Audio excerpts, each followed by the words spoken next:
Señoras y señores, hay fechas que no se olvidan. Hay fechas que no se olvidan, que quedan marcadas para siempre. Y lo hacen además en la memoria colectiva de un país. En mi opinión, el 15 de febrero de 2003 fue una de ellas. Aquel sábado, más de 3 millones de ciudadanos salieron a manifestarse por toda España, con un mensaje sencillo y rotundo: no a la guerra.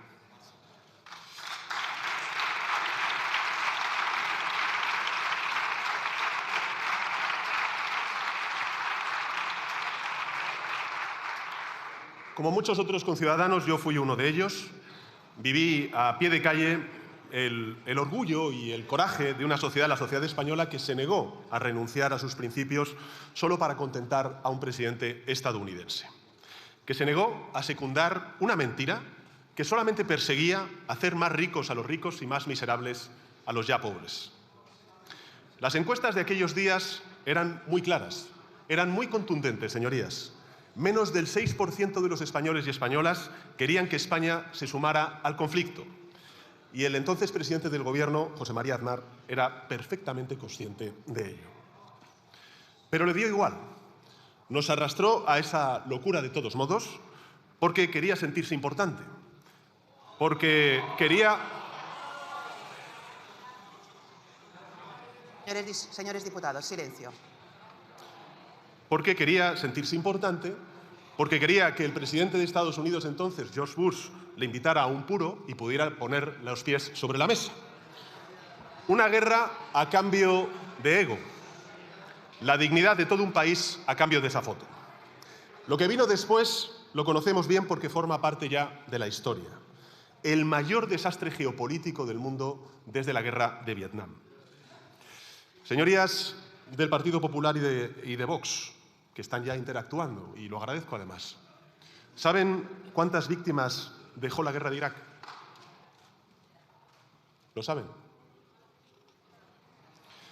¿Saben lo que provocó esa guerra ilegal en Oriente Medio y en el resto del mundo? No lo saben porque no lo quieren saber y porque además es una vergüenza. Pero yo creo que es importante que lo recordemos, porque olvidar es el primer paso para cometer el mismo error. Murieron más de 300.000 personas. Más de 300.000 personas. Muchos de ellos niños, niñas y mujeres. Hubo más de 5 millones de personas desplazadas que tuvieron que abandonar su hogar. El país, lógicamente, entero en ruinas. Un torrente de inestabilidad que se extendió a toda la región. La guerra de Irak, por cierto, precipitó la guerra en Siria, galvanizó a Al-Qaeda, estimuló la creación del Daesh, del mal llamado Estado Islámico, y paradojas de la historia, señorías, paradojas de la historia, reforzó enormemente al régimen iraní de los ayatolás a través del llamado creciente fértil chií. En Europa, esta guerra, la guerra de, entre otros, Aznar, provocó tensiones entre los Estados miembros. Recordarán ustedes la vieja y la nueva Europa en función de si se estaba alineado con el derecho internacional o no. Provocó también un incremento sustancial de los precios de los combustibles y también de la cesta de la compra. La crisis migratoria, hubo una sin precedentes en el Mediterráneo, con atentados yihadistas en París, en Londres, en Bruselas, en Barcelona y en Madrid. En ellos, señorías, murieron más de 150 compatriotas españoles. Eso fue lo que ocurrió, señorías. Señorías de Vox y señorías del Partido Popular. Eso fue lo que ocurrió, señor Feijóo. Y aún así, el señor Feijóo se atrevió la semana pasada a insinuar que si ahora se produce una nueva oleada de atentados en Europa, será culpa de la regularización de migrantes que está llevando a cabo el Gobierno de España. Qué cinismo y qué falta de respeto a las víctimas. Pasados los años, algunos de los promotores de la guerra ilegal de Irak cambiaron de posición. El expresidente George Bush pidió perdón por esa guerra ilegal. El primer ministro británico pidió perdón por esa guerra ilegal. Y el expresidente Aznar, ¿qué ha dicho? Que no se arrepiente de nada y que nunca lo hará. Esa es la catadura moral del expresidente José María Aznar. ¿Qué consecuencias ha tenido este primer mes de guerra. Y yo creo que los datos son muy elocuentes, porque ya ha habido casi 2.000 muertos confirmados y probablemente haya 1.000 o miles sin confirmar, más de 4 millones de personas desplazadas en Irán y en Líbano, un primer ministro israelí, Netanyahu, envalentonado, cuyo objetivo es repetir en el Líbano la misma destrucción y el mismo sufrimiento que el cometido en Gaza, una respuesta del régimen iraní cruel e ilegal a sus países vecinos que, por supuesto, condenamos y rechazamos, porque una ilegalidad no puede responderse con otra ilegalidad, unos 12.000 millones de euros, o de dólares, mejor dicho, de dinero público gastado en operaciones militares, una contracción severa del turismo, del comercio marítimo y del tráfico aéreo mundial, un incremento drástico del precio de los hidrocarburos, de los fertilizantes, del helio, de las materias primas esenciales para el correcto funcionamiento de la economía mundial y también para la seguridad alimentaria de millones de personas. Y aquí en nuestro país el diésel y el gas han llegado a subir un 35 y un 95% respectivamente. El IBEX 35, por citar solamente este ejemplo, ha acumulado una caída del 9%, lo que significa que las empresas españolas en tan solo un mes de conflicto han perdido más de 100.000 millones de euros en menos de un mes. Casi 5.000 millones de euros por cada día de este conflicto, de esta guerra ilegal. Y por tanto, ¿todo esto para qué? ¿Qué han logrado los promotores de esta guerra ilegal? A mi juicio, han logrado lo siguiente. Primero, socavar la legalidad internacional, desestabilizar Oriente Medio, reavivar los conflictos en Irak y en Líbano, enterrar Gaza bajo los escombros, pero no en esta ocasión bajo los escombros del hormigón, sino del olvido y de la indiferencia. Llevar la inseguridad a países del Golfo, que eran países hasta hace poco menos de un mes seguros. Incentivar, como vimos ayer, los programas nucleares de Pakistán y de Corea del Norte. Dar a Putin más de 8.000 millones de euros para financiar su guerra y su invasión en Ucrania, gracias al aumento del precio del combustible y el levantamiento de las sanciones, también producido por la administración estadounidense. Agravar las dificultades energéticas y logísticas del pueblo y del ejército ucraniano, como tuvimos ocasión de compartir con el presidente Zelensky hace poco más de 10 días. Y en Irán, en Teherán, cambiar a un Jamenei por otro Jamenei aún peor, porque Mojtaba es un líder igual de dictatorial y aún más sanguinario que su padre. Y además, a diferencia de este, sí es partidario de que Irán desarrolle armas nucleares. Resumiendo en pocas palabras, esto es un desastre absoluto, absoluto. Eso es lo que han logrado los promotores de esta guerra hasta la fecha. Y eso es lo que, a mi juicio, sus señorías del Partido Popular y de Vox han contribuido con su apoyo o con su silencio. ¿Qué digo esto? Lo digo porque también es importante que los ciudadanos, antes he hecho referencia a la guerra de Irak, sean conscientes de la importancia de tener gobiernos comprometidos con la gente de a pie. Lo digo porque durante la guerra de Irak, el gobierno del entonces presidente Aznar no hizo nada. Absolutamente nada. El señor Montoro, ministro de Hacienda entonces, no aprobó ni una sola rebaja fiscal. 0 reformas, 0 ayudas. Se ve que estaba demasiado ocupado enriqueciéndose y traficando con el boletín oficial del Estado como para preocuparse por la ciudadanía. No me los españoles para decirles que España no va a ser cómplice ni de agresiones ilegales ni de mentiras disfrazadas de libertad. No esta vez, no mientras yo sea presidente del Gobierno.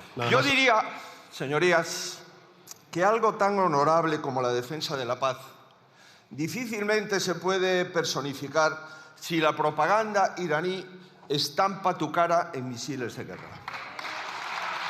Señoría, agencias iraníes muestran una frase y una foto de Pedro Sánchez en un misil contra Israel. Señor Sánchez, le ha dado las gracias el régimen iraní, le han dado las gracias las organizaciones terroristas de Hezbollah. Un momento, señor Feijóo. Un momento, señor Feijóo. Un momento. Por favor, silencio. Silencio. Diputados y diputadas del Grupo Socialista, silencio. Silencio. Señora presidenta, a todos los que le dan las gracias. Las organizaciones terroristas de Hamás y Hezbollah, los hutíes, los secuaces de Maduro, le falta el aplauso del régimen norcoreano. Vamos a seguir en la misma posición que el 60% de los ciudadanos. Se lo recuerdan elección tras elección. Por cierto, tiene también usted un grave conflicto en las urnas. Le resumo nuestra posición. No a la guerra y no a usted. No a la guerra y no a usted. Eso sí, que no cuele su última maniobra no significa que ignoremos sus consecuencias. La credibilidad de un Estado no se construye sobre un eslogan, no se construye sobre 4 palabras, se construye durante años, con coherencia, con credibilidad, y se puede destruir en segundos. Yo no quiero que mi país sea comparsa de nadie, y cuando digo nadie, es nadie, pero tampoco que usted nos lleve en la irrelevancia, que es algo mucho peor. Usted está mezclando el buen nombre de España con la peor calaña del mundo. Compartimos con la mayoría de españoles los deseos y los compromisos con la paz, pero alguien tan irresponsable como usted no puede ni puede condicionar servir a España con la seriedad que usted no tiene. Muchísimas gracias, señoría.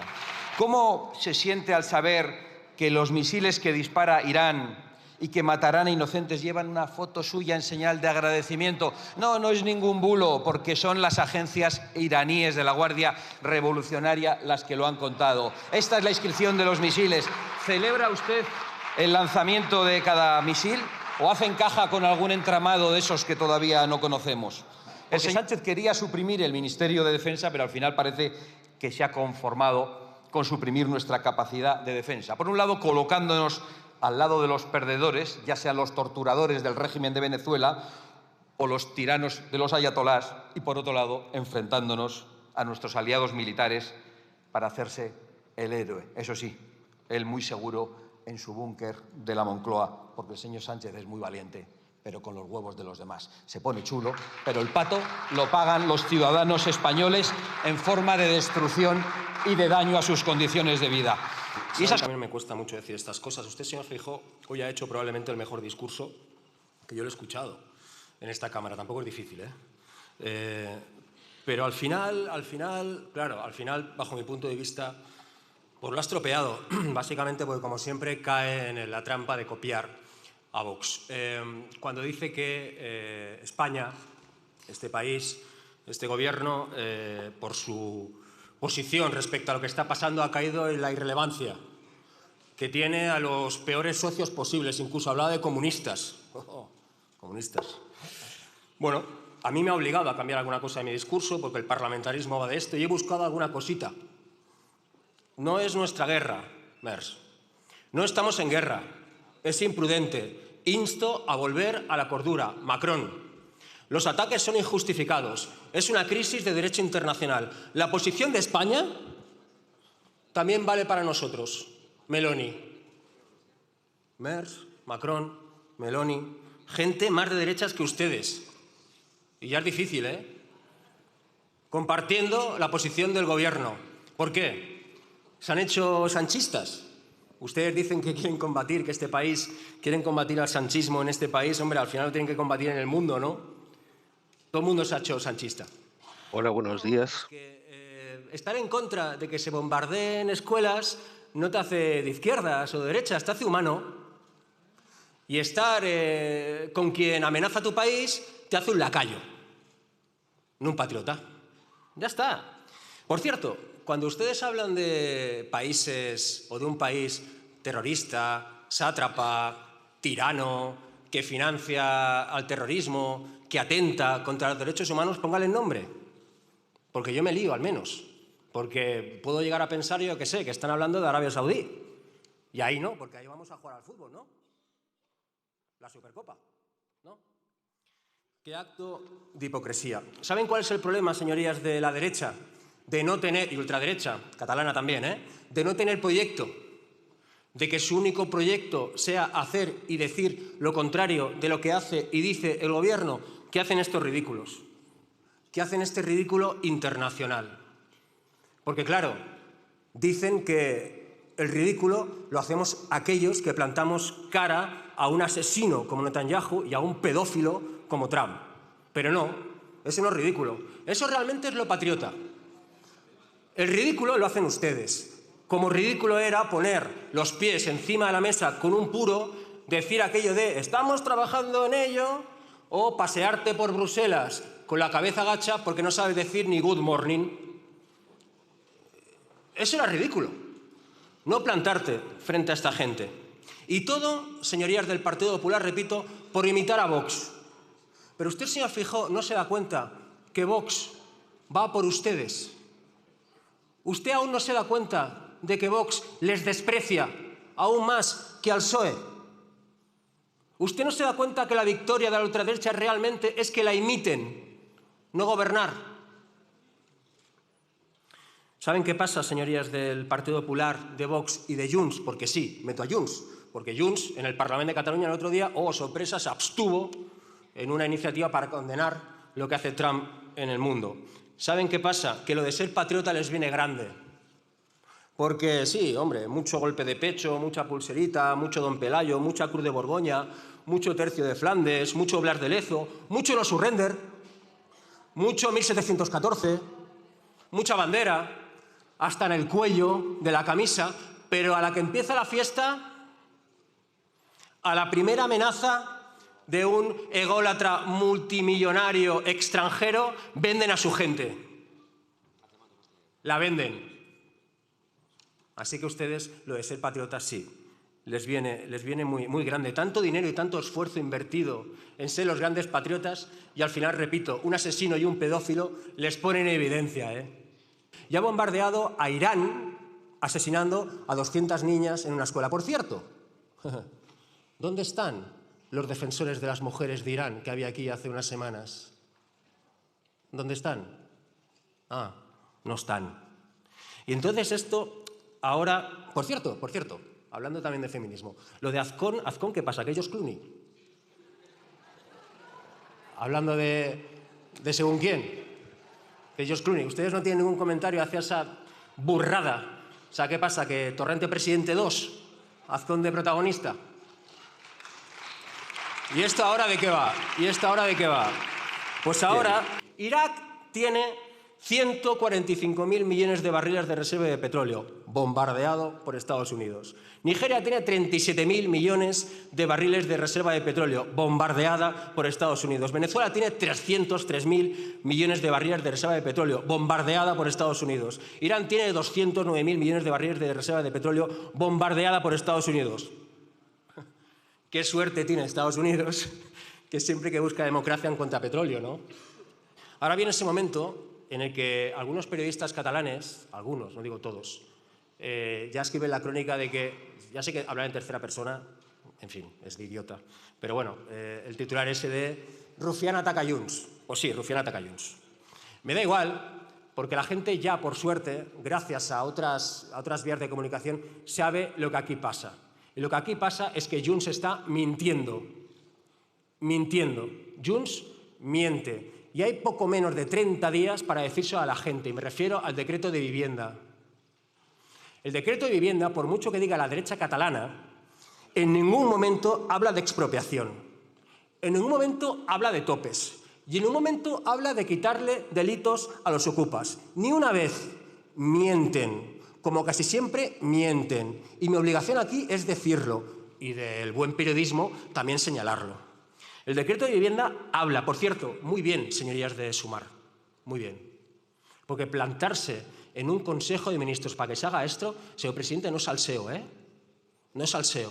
Es un drama para ustedes, que una parte del gobierno se tenga que plantar. Así que yo aplaudo a Sumar, porque si no, seguramente se hubieran, arrodillado frente a la derecha catalana una vez más. Pero este decreto habla de que 1,5 millones de personas, o sea, 1,5 millones de contratos se acaba ya y que 3 millones de personas se pueden quedar en la calle. Así que yo les hago una pregunta, señor de Junts. ¿Ustedes para quién trabajan?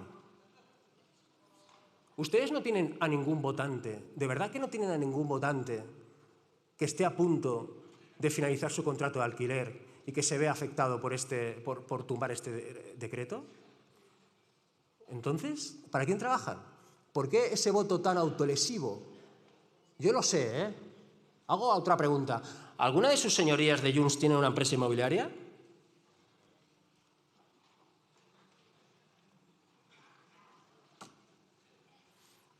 ¿No? Sí, sí. Mire, presidente, Israel ha violado el alto al fuego más de 10.000 veces según las fuerzas de paz de la ONU en el Líbano. Hace unos días lanzó un ataque contra 100 centros médicos, matando a 40 trabajadores sanitarios. Cuba, a quien usted no ha mencionado, está al límite como consecuencia del asedio criminal, del asedio medieval al que Trump está sometiendo la isla.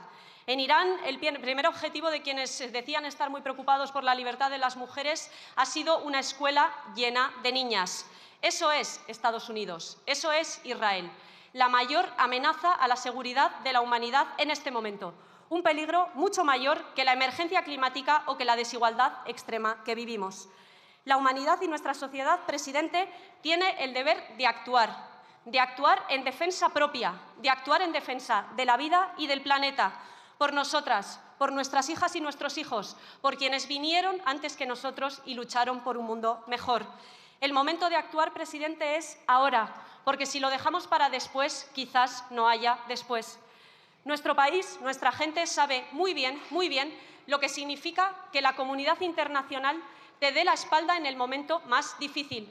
Eso es lo que les pasó a los republicanos y las republicanas españolas, que vieron cómo mientras defendían la República, mientras defendían la democracia, mientras luchaban contra el fascismo, la comunidad internacional miraba hacia otro lado. Por eso, nuestro país siempre ha sido y siempre será solidario con los pueblos oprimidos, con los pueblos abandonados. Por eso en España, presidente, Palestina libre ha sido un clamor. Por eso hoy volvemos a alzar la voz y a gritar no a la guerra. Tápense los oídos, señorías del Partido Popular y Vox, que voy a hablar de Juan Roig. Juan Roig acaba de presentar las cuentas de Mercadona del año 2025. Ha ganado 1.729 millones de euros de beneficio, casi 3 veces más que hace 3 años. ¿Cómo es esto posible? ¿Cómo ha conseguido Juan Roig casi triplicar sus beneficios? Pues porque se aprovechó de la guerra de Ucrania para subir los márgenes de beneficio un 23%. Para que lo entienda todo el mundo, subió los precios muchísimo más de lo que los proveedores le habían subido el precio a él. ¿Y ahora qué va a hacer, presidente? Pues exactamente lo mismo, porque ustedes no han metido ni una sola medida de intervención de los precios en su decreto. Y ustedes van a ver cómo siguen subiendo los precios y van a hacer elegir a la gente entre llenar el depósito o llenar la nevera. Y eso simplemente no puede ser. Bueno, ya vemos cómo el señor Feijóo se ha contagiado de las ganas de trabajar de Abascal y como el aldeano ha tirado la piedra y ha escondido la mano y se ha alargado. Bueno, algunos se lo contará. Pero miren, el señor Feijóo tendrá muchos títulos y será catedrático de todo para dar lecciones a todo el mundo. Pero cada vez que habla demuestra que no es más que un ignorante supino. Da igual que se hable de Orwell y 1984, de Amenábar o Almodóvar, de las cosas que propone que llevan años en marcha, pero es que hoy lo ha vuelto a demostrar. Cuando habla de los grados penitenciarios son ley y en última instancia los decide un juez que puede avalarlos o denegarlos, no de un gobierno. Y ya está bien. A ustedes les da igual, porque cada vez que están perdidos sacan a pasear el comodín de ETA. Pero ¿podrán de una puñetera vez alegrarse de que hemos acabado con ETA? ¿Podrán de una puñetera vez valorar el triunfo de los demócratas y la democracia frente al terrorismo? ¿Podrán de una puñetera vez saber el significado profundo de la democracia, que no es su coto privado, que es una ciudad abierta para todos aquellos que cumplen las normas? ¡Ya vale! ¡Ya vale! De esa utilización de mierda. Esos son ustedes los que utilizan las víctimas y el terrorismo para avalar su ignorancia. Su ignorancia. Nada más. Ya, pero es que todo les vale. Todo les vale. Y ya vale, ¿eh? Ya vale. Sí, se mosquean. ¡Ay, la piel que fina tienen algunos! Pueden subir aquí y decir lo que les da la gana, pero no pueden aguantar ninguna verdad. Ninguna verdad, que es lo que defendemos aquí. Y es que ninguna verdad. Sí, hombre, claro, si Pito Quiles es el que va a cerrar sus congresos y sus campañas electorales. Fíjense qué gran referencia. Un matón de barrio, un acosador de mujeres, uno que quiere interrumpir permanentemente la libertad en este congreso. Esa es su gran referencia. Nos vienen aquí a dar lecciones. Pero bueno, ¿para qué han quedado, señores del PP? ¿Para qué han quedado? Les voy a comentar cuál ha sido la posición del Partido Popular en todo esto. Porque el señor Feijóo no ha dicho ni una palabra de política exterior otra vez, ¿eh? Ni una palabra. Bueno, pues primero alimenta el fuego que prende Trump, invadiendo y con la guerra de Irán. Después, como el fuego crece, pide mangueras al gobierno, exige mangueras al gobierno para apagar el fuego que él alimenta. Y después, cuando el gobierno trae las mangueras en forma de decreto para que se vote mañana, les quiere cortar el agua. Quiere que no se vote mañana. Y entonces, ¿a esto cómo les llamaría el señor Feijóo? ¿El perro del hortelano? Pero miren, cuando uno acepta ser el caballo de Calígula esperando a que se le nombre cónsul, pues relinchará muy fuerte, pero piensa poco. Y España no está para eso, porque nuestro país no se defiende con aplausos al que todo lo puede. Se defiende con principios, señoría, y los principios no se tuitean, los principios se sostienen contra viento y marea.